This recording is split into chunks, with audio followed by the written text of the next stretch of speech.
Hello guys and welcome to Josh. Here today. We're going to talk about a new game called Far Cry 4. This is an absolutely insane game, or so it looks like it. It's going to be coming out this November. If you guys want to check out more details, then stay tuned. It's an awesome game. If you guys like awesome games, then stay tuned, guys. So, this video is explaining everything about it. There was a kind of story leak recently about the game and stuff. So it's really exciting games. If you guys have played Far Cry 3, you're going to love this. So we'll get into it. So if you got, I mentioned this video about a week ago because it came out a while ago, but yeah, but here we go. So we see the box art on screen here. This is like the cover, and you know you'll have the Xbox 360 or PlayStation or whatever logo in the corner. But yeah, so that will be the actual main thing of the cover. I think that's the actual box art, so that's pretty awesome. It looks really colourful and vibrant. But I'll read you guys this here. So this is everything on the Ubisoft kind of website. So announced today, Far Cry it wasn't actually announced today, but Far Cry 4 will release this year on November 18th in the US and November 20th in the EMEA territories, which I believe is for the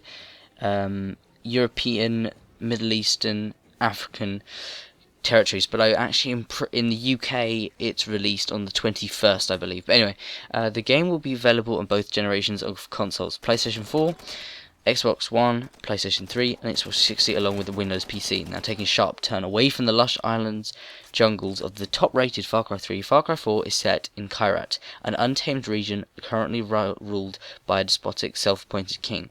But don't be lulled into a false sense of security by the achingly beautiful views. Kyrat is a wild land full of perils. Once again, players will be able to craft their own series as they travel through the exotic open world teeming with wildlife, using their wits along with an assortment of powerful weapons and diverse vehicles. So that's pretty awesome. So one of those kind of vehicles, whatever you want to call it, that's been confirmed is like an elephant, because it's in India. Like, you can actually ride an elephant, which is pretty awesome. Now, I imagine it'd be quite slow, but I guess you could use some kind of a bike. There'll be probably some kind of India, you probably have some little tuk-tuk or something like that, and you know, certain cars and stuff. It's really awesome. I hope they have the same camera aspect as before, where you can like spot people, like zoom in and take pictures. I love that whole aspect. It was an amazing game, my favourite single player game, probably even my favourite game so far. Like, there's nothing that's come close. It's just an awesome game, so I can't wait to see another one. And then following the success of Far Cry 3, we wanted to take the franchise to the next level and create a game that will surprise players and exceed fans' expectations, said Dan Hay, executive producer. Given this unique setting, we feel Far Cry 4 will stand out as a top first-person shooter, and we're eager to reveal more about this game in the coming months. Now, I'll talk about this tomorrow, I think, when I'm doing a video talking about E3, but yeah, the stuff will be at E3. Anyway, development on Far Cry 4 is being led by Ubisoft Montreal in collaboration with Red Storm Entertainment, Ubisoft Toronto, Ubisoft Shanghai, and Ubisoft Kiev. So there's lots of them there.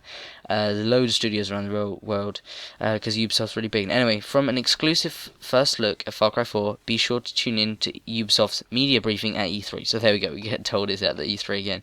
But then you get this bit at the bottom, monkey around with Herc. So it seems like you can't keep a crazy man down. The popular nut job from Far Cry 3 returns in Far Cry 4 in a series of 3 single-player missions available in game's limited edition.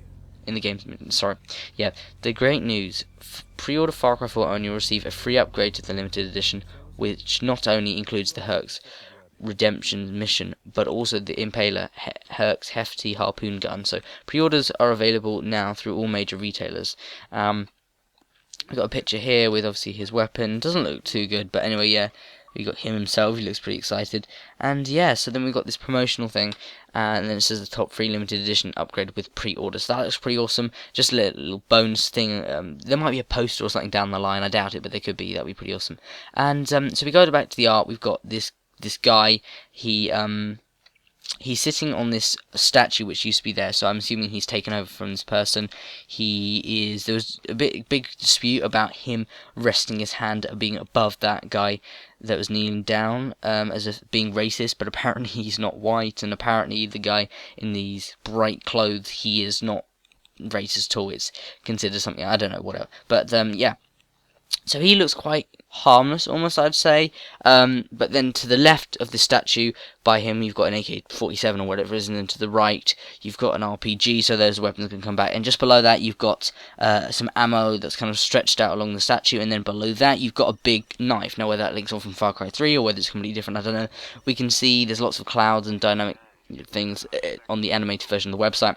But then obviously we got this guy holding a grenade by him, so I'm assuming those will be the people that kind of work for him, whatever. Then behind, like to the right, but behind him, you can see that we've got like this little arch with this person strung up. We saw lots of dead bodies and stuff in Far Cry 3. Whether that means anything, whether it's got to do, I don't know. But then I'm going to tell you guys in a second about the storyline, so that's pretty awesome as well.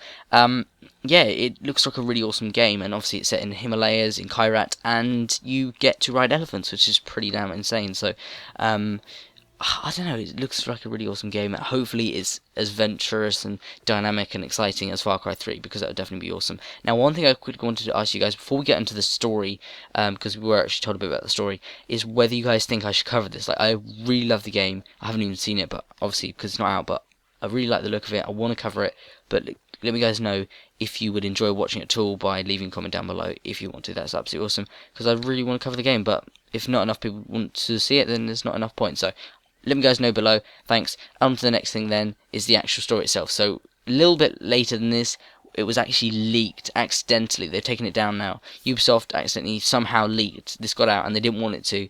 A piece of information, like a little, I don't know, like a little not bibliography, you know, like almost like a blurb. Just a quick briefing of the story itself. And I don't know how or why this was leaked or whatever, but it was leaked accidentally. So it reads this. So, hidden in the majestic Himalayas lies Kyrat, a country steeped in tradition and violence. You are Ajay Gale, travelling to Kyrat to fulfill your mother's dying wish. You find yourself caught up in a civil war to overthrow the oppressive regime of the dictator Pagan Min. I think that's obviously the guy in pink, I'm pretty sure. So yeah, he doesn't seem very violent, but he seems as though, like, if you mess with him, he will kind of try and kill you, basically. He seems very greedy, etc, etc, but I don't know, his clothes really oppose what he looks like, so he's the complete opposite of Vast Montenegro. Yeah, so Civil War, that was the same thing as Far Cry 2, which is the gameplay you're seeing now from Far Cry 2, yeah. In Far Cry 2, I haven't actually played the ending, so if you guys want to spoil that, go ahead. But you play in Far Cry 2 and you just come in as there's a civil war, you're feeling really ill, blah blah blah blah. So I'm pretty sure there'll be a similar but not the same setting in this. Whether this will be an island or whether it'll just be some, you know, the hills and stuff of, you know, Kyrat, but whatever.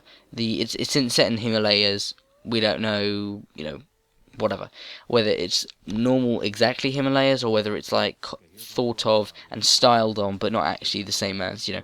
I'd like to be the same as, because that would be pretty awesome. It would be more realistic and stuff. Now I assume the graphics will be better, because in Far Cry 3 the main bad thing was that when you loaded something up, it would take a while to load, it wouldn't load correctly, you'd have players glitching out a bit, and the graphics weren't awfully good. But apart from that, it's an amazing game. So the next part is then explore and navigate this vast open world where danger and unpredictability lurk around every corner. Here, every decision counts, and every second is a story. Welcome to Kyrat. So that was pretty, yeah, it's an awesome story. So you got to fulfill your mother's dying wish. So I can imagine that as the end of the game, where you like get to the top of the mountain and like chuck her ashes off or something like that. I don't know, whatever it is. So it could be something like that, but I reckon you could go all through India with tuk-tuks and so on. That'd be an awesome game. Guys, let me know what you think of the game. It sounds awesome, and I can't wait to hear your views. I also can't wait for the game to come out. November 18th in the US, November 20th in certain places in EMEA territories, and then in the UK it's November 21st. I don't know why it is that. I really wish it wasn't, but it is. So I want to cover the game, but I'll only cover it if you guys want to. So it'd be awesome, even just 1 or 2 comments, just to let me know. That'd be awesome. But thanks, guys. Hope you enjoyed. You can go and check out some of the other videos, such as Call of Duty Advanced Warfare, new awesome weapons like a plasma weapon, futuristic weapons, new series, a video called 5 Things Advanced Warfare Shouldn't Do. It just takes the fun out of Call of Duty. It's quite fun and exciting and funny. But thanks, guys, and I'll see you in my next video.